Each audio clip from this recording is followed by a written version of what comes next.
একটি মেয়ের জীবনে সবথেকে বড় পাওয়া হচ্ছে একজন কেয়ারিং হাজবেন্ড। বাবা মায়ের মতন কেয়ার করবে। এর থেকে বড় পাওয়া একজন বিবাহিত মেয়ের পক্ষে আর মনে হয় কোনো কিছু এক্সট্রা চাওয়া থাকে না।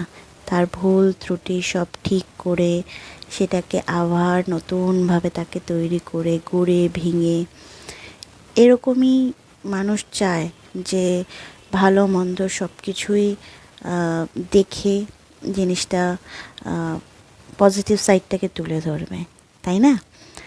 তো আজকে একটু ম্যাগি খেতে ইচ্ছা করছিল, একদম সিম্পলভাবে করেছি। কি দিয়েছি, পেঁয়াজ দিয়েছি খালি, আর একটু পনির ছিল, ফ্রোজেন পনির দিয়েছি, আর একটু বাটার দিয়ে আমি নামিয়ে নিয়েছি। এটা একদম সিম্পল রান্না। এরকমভাবেও খেতে পারেন। আমি একটু জল দিয়েছি, একটু একটু নরম নরম করেছি, যেহেতু একটু মানে যে খাবে তাকে একটু নরম নরম খাবারটাই দিতে হবে। এটা 3 জনের জন্য আমি রান্নাটা করেছি। এরমভাবেও খেতে পারেন, বা আপনারা ফ্রাই করে অল্প জল দিয়ে ম্যাগিটাকে রান্না করতে পারেন। খেতে কিন্তু দুটোই ভালো লাগে।